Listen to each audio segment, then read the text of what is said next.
Exactly దేశవ్యాప్తంగా 195 BJP అభ్యర్థుల జాబితాను విడుదల చేసింది బీజేపీ. పార్లమెంటు ఎన్నికల నేపథ్యంలో తెలంగాణ నుంచి 9 మంది పార్లమెంట్ అభ్యర్థులను బీజేపీ అనౌన్స్ చేయడం జరిగింది. ఇందులో ముఖ్యంగా సిట్టింగ్ స్థానాలైనటువంటి కరీంనగర్ బండి సంజయ్ ఇక్కడ మళ్ళీ పోటీ చేయనున్నారు. ఆయన మాజీ బీజేపీ రాష్ట్ర అధ్యక్షుడిగా ఉన్నాడు. బండి సంజయ్ అంటేనే బీజేపీ అంటేనే బండి సంజయ్ అనే దిశగా కూడా ఒక దిశలో ఆ పార్టీలో ఆయన పేరు పెద్ద ఎత్తున మారుమోగింది. గత కేసీఆర్ ప్రభుత్వం ఉన్నప్పుడు పెద్ద ఎత్తున అరెస్టులు కావచ్చు, కాంట్రవర్సీ మాటలు కావచ్చు, డైరెక్ట్గా సీఎం పైనే ఆయన మాటలు తూటాలు బేలుస్తుండే నేపథ్యం అంతా కూడా మనకు కనిపిస్తూ ఉంది. దీంతోపాటు రెండోసారి కరీంనగర్ ఎంపీ అభ్యర్థిగా బీజేపీ అధిష్టానం సంజయ్ని ప్రకటించింది. అయితే ఇప్పుడు సంజయ్ నిలబడుతున్నటువంటి కరీంనగర్ పార్లమెంటు విషయానికి వస్తే గతంలో చాలా పెద్ద ఎత్తున చాలామంది పోటీ చేశారు. బోయిన్పల్లి వినోద్ కుమార్ బండి సంజయ్ మీద కూడా పోటీ చేసిండు. ఆయన ఓటమి పాలైండు. దాని తర్వాత ఇప్పుడు కొద్దిగా ఎంపీ అయినాడు. ఆ సిట్టింగ్ అంటే రాష్ట్ర అధ్యక్షుడిగా పనిచేసిన అనుభవం ఉంది సంజయ్కి. దాని తర్వాత ఇప్పుడు ప్రధాన కార్యదర్శిగా ఉన్నాడు, బీజేపీ ప్రధాన కార్యదర్శిగా ఉన్నాడు. బీజేపీతో పెద్ద ఎత్తున ఒక కీలక నేతగా మారిపోయినటువంటి బండి సంజయ్ మీద పోటీ చేయడానికి చాలామంది ఆసక్తి చూపట్లేదు. ఎందుకంటే గతంలో పోటీ చేసినటువంటి బోయిన్పల్లి వినోద్ కుమార్ అన్ని విధాలుగా కూడా ఇప్పుడు పోటీ చేయడానికి ఇంట్రెస్ట్ చూపట్లేదని తెలుస్తోంది. ఏదేమైనప్పటికీ ఇటు బీఆర్ఎస్ పార్టీ మాత్రం ఖచ్చితంగా బోయిన్పల్లి వినోద్ కుమార్ని బండి సంజయ్ మీద పోటీ దింపాలని కూడా ప్రయత్నాలు చేస్తూ ఉంది. మరి బోయిన్పల్లి వినోద్ కుమార్ ఇంట్రెస్ట్ చూపుతాడా లేదా పోటీ చేస్తాడా అనే అంశాల గురించి కూడా మనం మాట్లాడుకునే పరిస్థితి ముందు చూడాల్సి వస్తుంది. ఎందుకంటే కరీంనగర్ హాట్ సీట్, అది కొద్దిగా హిందుత్వం బెల్ట్ ఉంటుంది, మొత్తం ఆర్ఎస్ఎస్ బీజేపీ ఈ ఓట్లన్నీ కూడా పెద్ద ఎత్తున ఉంటాయి కాబట్టి బండి సంజయ్కి ప్లస్ అయ్యే అవకాశం ఉంటుంది. కాబట్టి ఖచ్చితంగా బండి సంజయ్ని ఢీకొనే అభ్యర్థి ఎవరు ఉండబోతున్నారు, బలమైన అభ్యర్థులను వెతుకులాటలో బీఆర్ఎస్ కానీ ఇటు కాంగ్రెస్ పార్టీ కూడా ఆలోచిస్తుందనే చెప్పుకోవచ్చు. ఇటు హైదరాబాదు ఇదొక ట్విస్ట్ అనే చెప్పుకోవచ్చు. ఎందుకంటే హైదరాబాద్ నుంచి మాధవి లత విరించి హాస్పిటల్లో ఆమె ఒక పార్ట్నర్గా ఉన్నారు. హిందుత్వం బెల్ట్, ఆమె మొత్తం కూడా హిందూ కట్టర్గా చెప్పుకుంటారు. ఎందుకంటే ఆమె హిందుత్వము లేకపోతే ఇవన్నీ కూడా ఆమె నమ్ముతుంటారు. కొద్దిగా హైదరాబాద్ ఎంఐఎంకి సంబంధించిన ప్రాంతం కాబట్టి, అంటే హైదరాబాద్ పార్లమెంట్ వచ్చేసరికి గతంలో ఎంఐఎం పార్టీ ఎప్పటి నుంచో కూడా పాగా వేస్తుంది.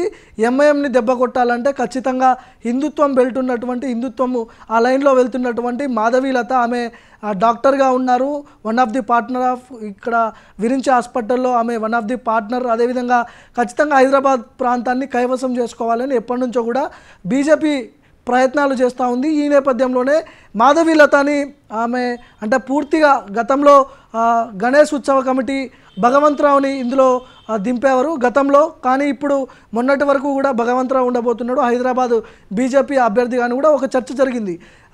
సడన్గా కొన్ని పరిణామాల వల్ల ఈ మాధవీలతని తీసుకొని ఇక్కడ హైదరాబాద్ పార్లమెంట్ అభ్యర్థిగా అనౌన్స్ చేయడం జరిగింది. ఇది చాలా కీలకంగా ఉండే అవకాశం ఉంటుంది. ఎప్పుడూ జరిగిన ఎన్నికల మాదిరిగా అయితే ఉండే అవకాశం లేదు, ఎందుకంటే కొద్దిగా టఫ్ ఫైట్ ఇచ్చే అవకాశం కనిపిస్తూ ఉంది మనకు. ఎంఐఎం సీటు కైవసం చేసుకునే దిశగా బీజేపీ ప్రయత్నాలు చేస్తుందని కూడా ఒక బీజేపీ పార్టీలో ఒక చర్చ. ఇటుపోతే నిజామాబాద్ ధర్మపురి అరవింద్ సిట్టింగ్ ఎంపీగా ఉన్నాడు ఆయన కూడా. సో గతంలో పసుపు బోర్డు తీసుకొస్తా అని కూడా బాండ్ పేపర్ రాసిండు, మాట నిలబెట్టుకున్నాడు.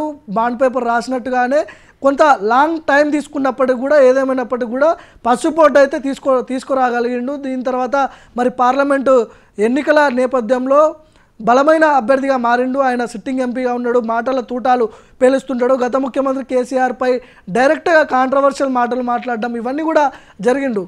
కవిత మీద గెలిచిన తర్వాత 2000 గతంలో జరిగినటువంటి పార్లమెంట్ ఎన్నికల్లో ముఖ్యమంత్రి కూతురు అయినటువంటి కవిత మీద ఆయన గెలుపు సాధించాడు. దాని తర్వాత అదొక పెద్ద సంచలనం సృష్టించాడు తెలంగాణలో. దాని తర్వాత బలమైన నేతగా నిజామాబాద్ పార్లమెంట్ అభ్యర్థిగా ఆయన నిలబడ్డాడు, సిట్టింగ్ ఎంపీగా ఉన్నాడు. రెండోసారి కూడా ఆయన పేరు బీజేపీ అధిష్టానం ఖరారు చేసింది. ఇటుపోతే సికింద్రాబాద్ కిషన్ రెడ్డి బీజేపీ రాష్ట్ర అధ్యక్షుడిగా ఉన్నాడు, కేంద్ర మంత్రిగా ఉన్నాడు. కొద్దిగా హైదరాబాద్ ప్రాంతంలో కొద్దిగా బలమైన అభ్యర్థినే చెప్పుకోవచ్చు. ఎందుకంటే చాలా మంది చాలా రకరకాలుగా మాట్లాడుతున్నప్పటికీ కూడా కిషన్ రెడ్డి సికింద్రాబాద్ పార్లమెంటు పరిధిలో ఖచ్చితంగా ఆయన బలమైన అభ్యర్థిగా ఉండబోతాడు. ఆయన మీద మరి ఎవరు నిలబెడతారు, ఇటు బీఆర్ఎస్ కావచ్చు, కాంగ్రెస్ కావచ్చు. ఒకవైపు చేవెల్ అంటే సికింద్రాబాద్ ప్రాంతానికి వస్తే మొన్న పార్టీలో రీసెంట్గా జాయిన్ అయినటువంటి మాజీ మేయర్ బొంతు రామ్మోహన్ కాంగ్రెస్ పార్టీ నుంచి బరిలోకి దిగబోతున్నాడు సికింద్రాబాద్ పార్లమెంట్ నుంచి. వీళ్ళిద్దరి మధ్య పోటీ ఉండబోతుంది. ఈసారి రాష్ట్రానికి వచ్చేసరికి పార్లమెంటు ఎన్నికల నేపథ్యంలో ఖచ్చితంగా పోటాపోటీ ఉండే అవకాశం ఉంది.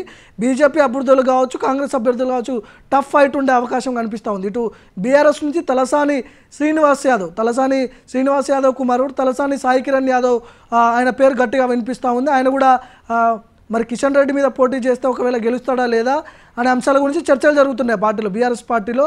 చూడాలి తలసాని సాయి కిరణ్ యాదవ్ లేకపోతే తలసాని శ్రీనివాస్ యాదవ్ని బరిలో దిగిపోతున్నారనే చర్చలు సాగుతున్నాయి. దీని తర్వాత కిషన్ రెడ్డి మీద ఎవరు నిలబడతాడు, ఎవరు అంత గట్టిగా పోటీ ఇవ్వగలుగుతాడు అనే అంశాల గురించి రెండు పార్టీలలో కూడా చర్చ జరుగుతూ ఉంది. ఇటుపోతే మల్కాజ్గిరి, ఇది 17 పార్లమెంటు స్థానాల్లో కూడా ఇది పెద్ద హాట్ సీట్ అని చెప్పుకోవచ్చు. ఎందుకంటే మల్కాజ్గిరి నుంచి గతంలో చాలామంది పేర్లు వినపడ్డాయి. ఇటు Madhya Pradesh in-charge BJP in-charge Muralidhar Rao, Etela Rajender, ఇటు కూన శ్రీశైలం గౌడ్, తుల్లా వీరేందర్ గౌడ్, వీళ్ళందరి పేర్లు కూడా వినపడ్డాయి. కానీ ఒకానొక దశలో మల్కాజ్గిరి అభ్యర్థిగా ఈటల రాజేందరు ఉంటున్నాడని మైక్ టీవీ ముందుగానే ఆల్రెడీ మేము చాలా కొద్ది రోజుల క్రితమే మనం మాట్లాడుకున్నాం. మల్కాజ్గిరి పార్లమెంట్ అభ్యర్థిగా ఈటల రాజేందర్ ఉండబోతున్నాడని కానీ ముందుగానే మనం చెప్పినాం. కాకపోతే Etela Rajender verse ఇటుపోతే Muralidhar Rao Madhya Pradesh BJP incharge, వీళ్ళిద్దరి మధ్య కూడా పోటీ జరిగింది. ఈ పోటీలో ఈటల రాజేందర్ని ఆయన కీలక నేత కాబట్టి ఆయనకు ఫైనల్ చేసేసింది. మల్కాజ్గిరి పార్లమెంటు అభ్యర్థిగా ఈటల రాజేందర్ ఉండబోతున్నాడు, ఆల్మోస్ట్ అయిపోయింది. ఇటుపోతే నాగర్ కర్నూల్ భరత్, ఈయన సిట్టింగ్ ఎంపీగా ఉన్నటువంటి రాములు కొడుకు, ఈయన కుమారుడు. ఆయన బీఆర్ఎస్ సిట్టింగ్ ఎంపీగా ఉన్నాడు. గత 2 రోజుల క్రితమే పార్టీలో జాయిన్ అయ్యాడు, బీజేపీ పార్టీలో జాయిన్ అయ్యాడు. సిట్టింగ్ ఎంపీగా ఉండి తన కుమారుడికి అక్కడ గెలిపించుకునే ప్రయత్నం దిశగా కూడా ఇక్కడ నాగర్ కర్నూలు పార్లమెంట్ అభ్యర్థిగా కూడా ఆయనను ప్రకటించారు. గెలిపించుకునే బాధ్యత కూడా ఎంపీ రాములు తీసుకుంటున్నారని కూడా ఆయన హామీ ఇచ్చిండు అధిష్టానానికి. ఆ మేరకే ఎంపీ రాముల కుమారుడికి భరత్కి అక్కడ టికెట్ కన్ఫర్మ్ చేయడం జరిగింది బీజేపీ అధిష్టానం. చేవెళ్ళ పార్లమెంటు పరిధి ఈ కొండా విశ్వేశ్వరరెడ్డి ఆల్మోస్ట్ మనం గతంలో కూడా మాట్లాడుకున్నాం. మైక్ టీవీ ముందుగానే చెప్పింది కొండా విశ్వేశ్వరరెడ్డి చేవెళ్ళ పార్లమెంట్ అభ్యర్థిగా ఉండబోతున్నాడు, ఖచ్చితంగా ఆయన టికెట్ కన్ఫర్మ్ అయిపోయిందని కూడా మనం మాట్లాడుకున్నాం. ఇటు కాంగ్రెస్ పార్టీ నుంచి రీసెంట్గా బీఆర్ఎస్ నుంచి జాయిన్ అయినటువంటి పట్నం మహేందర్ రెడ్డి సతీమణి పట్నం సునీతారెడ్డి ఆమె చేవెళ్ళ పార్లమెంట్ అభ్యర్థిగా ఉండబోతున్నారు కాంగ్రెస్ పార్టీ నుంచి అని కూడా ఆల్మోస్ట్ మొన్న జరిగినటువంటి రేవంత్ రెడ్డి సభలో మనకి ఒక క్లారిటీ అయితే వచ్చింది. చేవెళ్ళ నుంచి కొండా విశ్వేశ్వరరెడ్డి ఇటు పట్నం సునీతారెడ్డి మధ్య పోటీ ఉండబోతోంది అని కూడా ఒక చర్చ. సో ఇటుపోతే భువనగిరికి వచ్చేసరికి కొద్దిగా ఉమ్మడి నల్గొండ జిల్లా కాంగ్రెస్ పార్టీ ఘన విజయం సాధించింది. అక్కడ కోమటిరెడ్డి బ్రదర్స్ ఉన్నారు, కోమటిరెడ్డి వెంకటరెడ్డి మంత్రిగా ఉన్నాడు, ఇటు నకరేకల్ వస్తే వేముల వీరేశం ఎమ్మెల్యేగా ఉన్నాడు. ఇదంతా కూడా కాంగ్రెస్ పార్టీ కంచుకోట. ఈ కాంగ్రెస్ పార్టీ కంచుకోటలో బీజేపీ నుంచి బూర నరసయ్య గౌడ్ మాజీ ఎంపీ, ఆయన ఎంపీగా పనిచేసిన అనుభవం ఉంది. ఖచ్చితంగా ఆయన పార్టీలో టికెట్ హామీతోనే ఆయన పార్టీలోకి వచ్చిండు. కొద్దిగా గౌడ సామాజిక వర్గం కూడా భువనగిరి ప్రాంతంలో ఎక్కువగా ఉంది కాబట్టి నాకు కలిసి వస్తుంది, ఖచ్చితంగా నేను గెలవబోతున్నా అని కూడా ఆయన కూడా ధీమా వ్యక్తం చేసిండు. ఆయనతో కూడా మనం చాలాసార్లు మాట్లాడినాం. సో మొత్తానికి ఇటు భువనగిరి పార్లమెంట్ వచ్చేసరికి బూర నరసయ్య గౌడు గతంలో ఎంపీగా పనిచేసిన అనుభవం ఉంది కాబట్టి ఆయనకు కొద్దిగా టఫ్ ఫైట్ ఉండే అవకాశం ఉంది. ఎందుకంటే ఉమ్మడి నల్గొండ మొత్తం కూడా అక్కడ కాంగ్రెస్ పార్టీ కంచుకోటగా ఉంది. కాంగ్రెస్ పార్టీలో కీలక నేతలందరూ కూడా అక్కడ పనిచేస్తున్నారు, ఆల్రెడీ ఎమ్మెల్యేలు మంత్రులుగా ఉన్న నేపథ్యం మనకు కనిపిస్తాం. చూడాలి ఎట్లా ఉండబోతుంది. నల్గొండ ముఖ్య నేతలు కావచ్చు, ఇటు భువనగిరి పార్లమెంటు కూడా కొద్దిగా హాట్ సీట్ అని చెప్పుకోవచ్చు. కాంగ్రెస్ని దాటుకొని బీజేపీ ఎట్లా గెలుస్తుంది, ఏం స్ట్రాటజీ ప్లే చేయబోతుంది అనే అంశాల గురించి మనం చూడాలి. ఇటుపోతే జహీరాబాద్ బీబీ పటేల్ ఆయన ఇంతకుముందే పార్టీలో జాయిన్ అయ్యిండు. ఆయన పేరు కూడా ఒక ట్విస్ట్ అని చెప్పుకోవచ్చు. ఎందుకంటే జహీరాబాద్ నుంచి గతంలో చికోటి ప్రవీణ్ కుమార్ పేరు కూడా వినపడ్డది. ఖచ్చితంగా నేను ఆ పార్టీ ఆదేశిస్తే జహీరాబాద్లో పోటీ చేస్తా అని కూడా చికోటి ప్రవీణ్ కుమార్ చెప్పిండు.